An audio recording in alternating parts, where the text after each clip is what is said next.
یا نظر آ رہا ہے تو بہت کم ہے وہ.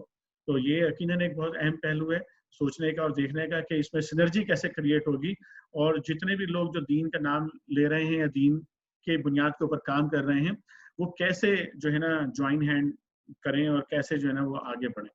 یہ سارے پہلو ہیں جن پر ہمیں جہاں تک ہمارا کردار ہو سکتا ہے ادا کرنا چاہیے, اور جہاں جہاں جہاں ہم توجہ دلا سکتے ہیں وہاں توجہ دلانی چاہیے. جزاک اللہ خیر. بڑا سیر حاصل گفتگو ہوئی ہے ماشاءاللہ. اس کے بعد پھر جو ایک نقطہ جو ہم نے پیچھے ڈراپ کیا تھا کہ ان میں ایماندار بھی پائے جاتے ہیں, اور ان کے بارے میں اللہ تعالیٰ نے فرمایا کہ ان میں کچھ لوگ ایسے بھی ہیں جو راہ راست پر قائم ہیں, راتوں کو اللہ کی آیات پڑھتے ہیں اور اس کے آگے سجدہ ریز ہوتے ہیں, اللہ اور روز آخرت پر ایمان رکھتے ہیں, نیکی کا حکم دیتے ہیں, برائیوں سے روکتے ہیں اور بھلائی کے کاموں میں سرگرم رہتے ہیں. یہ صالح لوگ ہیں, اور جو نیکی بھی یہ کریں گے اس کی ناقدری نہ کی جائے گی. اللہ پرہیزگار لوگوں کو خوب جانتا ہے. تو یہ جن لوگوں کا تذکرہ کیا گیا ہے اہل کتاب میں سے, یہ اس کا مطلب یہ نہیں ہے کہ وہ عیسائی رہتے ہوئے یعنی کہ محمد صلی اللہ علیہ وسلم پر ایمان نہ لاتے ہوئے یہ کام کر رہے ہیں, بلکہ اہل کتاب کے اندر سے بھی کل بھی شاید ہمارے یہ ڈسکشن میں یہ ایک نقطہ آیا تھا کہ جی اہل کتاب میں جو لوگ تھے کیا وہ دعوت دین کا کام نہیں کر رہے تھے, یا اگر وہ دعوت دین کا کام کر رہے تھے تو کیا وہ امت مسلمہ تھے نبی کریم صلی اللہ علیہ وسلم کے آنے سے پہلے. تو یہ انہی لوگوں کا تذکرہ ہے جو نبی کریم صلی اللہ علیہ وسلم کے آنے سے پہلے یا آپ کے آنے کے وقت جو ہے ایک اللہ پر ایمان لانے والے لوگ تھے, نیک لوگ تھے, جو اصل دین عیسیٰ علیہ السلام تھا اس کے اوپر ایمان رکھنے والے لوگ تھے, اپنی ذمہ داریوں کو سمجھنے والے لوگ بھی تھے. اسی لیے کہا گیا کہ نیکی کا حکم بھی دیتے تھے اور برائیوں سے روکتے بھی تھے, دونوں کام کرتے تھے وہ. تو لیکن پھر یہ لوگ جو ہے جب نبی کریم صلی اللہ علیہ وسلم پر ایمان لے آئے تو پھر یہ مسلمان ہو گئے لوگ. تو اس لیے اس سے یہ کنفیوژن نہ پھیلے ذہن کے اندر کہ یہ عیسائی رہتے ہوئے ان کی یہ ساری بات کی جا رہی ہے. جو اگلا نقطہ آیا, رہے وہ لوگ جنہوں نے کفر کا رویہ اختیار کیا تو اللہ کے مقابلے میں ان کو نہ ان کا مال کچھ کام دے گا نہ اولاد, وہ تو آگ میں جانے والے لوگ ہیں اور آگ ہی میں ہمیشہ رہیں گے. جو کچھ وہ اپنی اس دنیا کی زندگی میں خرچ کر رہے ہیں اس کی مثال اس ہوا کی سی ہے جس میں پالا ہو, اور وہ ان لوگوں کی کھیتی پر چلے جنہوں نے اپنے اوپر آپ ظلم کیا ہے اور اسے برباد کر کے رکھ دے. اللہ نے ان پر ظلم نہیں کیا, در حقیقت یہ خود اپنے اوپر ظلم کر رہے ہیں. تو یہ جو ہے بنیادی طور پر یہ بات ہمیں یہاں پر سمجھ میں آ گئی ہے کہ وہ لوگ کہ جو اللہ پر ایمان نہیں لائیں گے, دنیا میں اگر وہ نیکیاں کرتے بھی ہیں تو ان کا جو اجر ہے وہ ان کو دنیا میں ہی مل جاتا ہے. تو ایسا نہیں ہے کہ اگر وہ ایمان نہ لانے کے باوجود دنیا میں جو نیکیاں کر رہے ہیں تو اس کا آخرت میں کوئی اجر جو ہے ان نیکیوں کا نہیں ہے. دنیا میں البتہ اللہ تعالیٰ جو ہے ان کو اس کا بدلہ دے دیتے ہیں. اس سے اگلا جو نقطہ آ رہا ہے وہ بھی بڑا اہم ہے کہ اے لوگوں جو ایمان لائے ہو, اپنی جماعت کے لوگوں کے سوا دوسروں کو اپنا رازدار نہ بناؤ. وہ تمہاری خرابی کے کسی موقع سے فائدہ اٹھانے میں نہیں چوکتے. تمہیں جس چیز سے نقصان پہنچے وہی ان کو محبوب ہے. ان کے دل کا بغض ان کے منہ سے نکلا پڑتا ہے, اور جو کچھ وہ اپنے سینوں میں چھپائے ہوئے ہیں وہ اس سے شدید تر ہے. ہم نے تمہیں صاف صاف ہدایات دے دی ہیں, اگر تم عقل رکھتے ہو تو ان سے تعلق رکھنے میں احتیاط برتو گے. تم ان سے محبت رکھتے ہو مگر وہ تم سے محبت نہیں رکھتے, حالانکہ تم تمام کتب آسمانی کو مانتے ہو. جب وہ تم سے ملتے ہیں تو کہتے ہیں کہ ہم نے بھی تمہارے رسول اور تمہاری کتاب کو مان لیا ہے, مگر جب جدا ہوتے ہیں تو تمہارے خلاف ان کے غیظ و غضب کا یہ حال ہوتا ہے کہ اپنی انگلیاں چبانے لگتے ہیں. ان سے کہہ دو کہ اپنے غصے میں آپ جل مرو, اللہ دلوں کے چھپے ہوئے راز تک جانتا ہے. تمہارا بھلا ہوتا ہے تو ان کو برا معلوم ہوتا ہے, اور تم پر کوئی مصیبت آتی ہے تو یہ خوش ہوتے ہیں, مگر ان کی کوئی تدبیر تمہارے خلاف کارگر نہیں ہو سکتی بشرطے کہ تم صبر سے کام لو اور اللہ سے ڈر کر کام کرتے رہو. جو کچھ یہ کر رہے ہیں اللہ اس پر حاوی ہے. اب یہاں پر ہمارے پاس جو ہے یہ اللہ تعالیٰ کی طرف سے جو ہدایت آئی رازدار بنانے کے لیے, جماعت المسلمین یعنی کہ تمام مسلمانوں کے لیے, چاہے وہ مسلمانوں کی پوری دنیا میں ایک حکومت قائم ہو یا مسلمانوں کی مختلف حکومتیں قائم ہوں, یہ اصول ان کے لیے بھی ہے کہ وہ جو ہے اپنی سطح پر جو ہے جو اپنے جو سرکاری راز ہیں اور جو ان کے پاس جو سرکاری ذمہ داران ہوتے ہیں ان کے پاس پوری ملک کے بارے میں, قوم کے بارے میں اجتماعیت کے بارے میں، ڈیفینس کے بارے میں، اندرونی حالات کے بارے میں، اپنے مالی وسائل کے بارے میں، جو کچھ بھی ان کے پاس راز موجود ہوں تو وہ ان رازوں کو کسی صورت میں بھی جو ہے وہ باہر والوں کے ساتھ شیئر نہ کریں، دوسری گورنمنٹس کے ساتھ شیئر نہ کریں. اسی طرح سماجی سطح کے اوپر بھی یہ بات سمجھنی چاہیے کہ جو سماجی معاملات ہیں اس میں بھی جو آپ کے پاس راز کی چیزیں ہوں سماج کے، تو وہ بھی شیئر کرنا جو ہے دوسروں کے ساتھ. جس طرح سے اب دیکھتے ہیں آپ کے آج کل این جی اوز کو جو ہے مختلف جو ہے نکات چاہیے ہوتے ہیں اپنا ایجنڈا آگے بڑھانے کے لیے. کہیں پر انہوں نے جو ہے وہ پروپیگنڈا کرنا ہوتا ہے ناموس رسالت کے حوالے سے، تو وہ ہمارے ہی اندر سے جو ہے لوگوں کو لیتے ہیں اور پھر وہاں سے جو ہے مختلف قسم کی انفارمیشن حاصل کرتے ہیں اور پھر وہ باہر جو ہے لوگوں کے ساتھ شیئر کرتے ہیں، جس کی بنیاد کے اوپر پھر ہمارے خلاف جو ہے وہ ایکشنز لیے جاتے ہیں.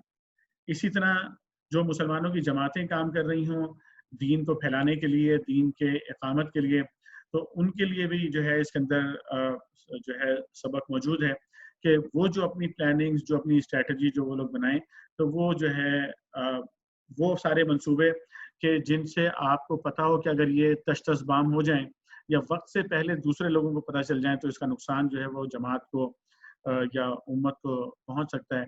تو ان کو جو ہے راز میں رکھنا جو ہے وہ بہت ہی اہم ہے ہمارے لیے. ایک یہ نقطہ ہمارے سامنے آ گیا ہے. اور دوسرا نقطہ جو ہے یہ آپ دیکھ رہے ہیں کہ جو اللہ تعالیٰ نے فرمایا کہ بشرطے کہ تم صبر سے کام لو اور اللہ سے ڈر کر کام کرتے رہو. یعنی کہ یہ جو اللہ تعالیٰ کی طرف سے جو مدد یہاں پر حاصل ہوتی ہے وہ صرف اس صورت میں حاصل ہوتی ہے جب ہم صبر کا دامن تھام کے رکھتے ہیں اور صبر کی پہلے ہم تشریحات پڑھ چکے ہیں اور اللہ سے ڈر کر کام کرتے ہیں، یعنی اللہ کا تقویٰ اختیار کرتے ہیں. تو ان دو نکات کو اپنے ذہن میں رکھیں انشاءاللہ. اگر اس پر مزید بات کرنی ہوگی تو کل ہم انشاءاللہ بات کریں گے دونوں نکات پہ. اگر آپ نے کوئی اس پر ڈسکشن کرنا ہوگا تو کل کھولیں گے اس ڈسکشن کو. اس سے اگلا جو مطالعہ جو آج ہم نے کیا ہے اور جس میں غزوہ احد کا تذکرہ آیا ہے، اس کو ہم نے پڑھا بھی ہے، تو کل کے لیے آپ بھائیوں کا ایک اسائنمنٹ یہ ہے، جو بھی آپ میں سے کام کر سکتے ہوں وہ اس کو کریں تھوڑی محنت کر کے، کہ سیرت النبی صلی اللہ علیہ وسلم کی کوئی سی بھی کتاب لے لیں، کوئی بھی کتاب جو آپ کے پاس گھر میں موجود ہو. نہ موجود ہو تو قرآنurdو.com پہ جا کے وہاں سے ڈاؤن لوڈ کر لیجئے، کئی کتابیں وہاں پہ موجود ہیں. تو ان کتابوں میں سے غزوہ احد والا جو پارٹ ہے وہ آپ پڑھ لیں. بس صرف غزوہ احد والا پارٹ وہاں سے پڑھ لیجئے. اور آپ کے ذہن میں اگر کوئی سوال آتا ہے یا آپ کے ذہن میں کوئی تجزیہ آتا ہے یا آپ کے ذہن میں کوئی اس سے لیسن جو لرن آپ نے کیا وہ آپ کے پاس آتا ہے تو وہ پھر کل آپ انشاءاللہ شیئر کیجئے گا. ٹھیک ہے جناب؟ تو کل انشاءاللہ جو ہے نا پھر ہم یہ جو دو نقطے ہیں جن پر میں نے ابھی آخر میں بات کی ہے، اگر اس پر کوئی بات کرنی ہوگی تو کریں گے انشاءاللہ. اور غزوہ احد کے حوالے سے انشاءاللہ جو ہے نا وہ پھر ہم کل باذن اللہ تعالیٰ ڈسکشن کریں گے. اور اچھا ڈسکشن اس وقت ہوگا کہ اگر آپ پہلے سے تھوڑا سا مطالعہ، وہ زیادہ نہیں ہوگا، چند صفحات ہی ہوں گے غزوہ احد کے حوالے سے، چاہے آپ وہ پڑھ لیں وہاں سے، تاکہ آپ کو چیزیں جو ہے وہ اور اگر آپ وہاں سے نہ بھی پڑھ سکیں تو کم از کم 2 صفحے یہ والے ضرور پڑھ لیں جو آج ہم نے تفہیم القرآن سے جو پڑھے. جزاک اللہ خیر. یہیں پر آج کی نشست کو ہم جو ہے وہ روکیں گے اور باذن اللہ تعالیٰ کل جو ہے 9 بجے انشاءاللہ دوبارہ ہماری ملاقات ہوگی. آج کی نشست کے باقاعدہ اختتام کے لیے میری درخواست ہوگی شاہد محمود بھائی سے کہ آپ آج دعا کے ساتھ اس نشست کا اختتام فرمائیں.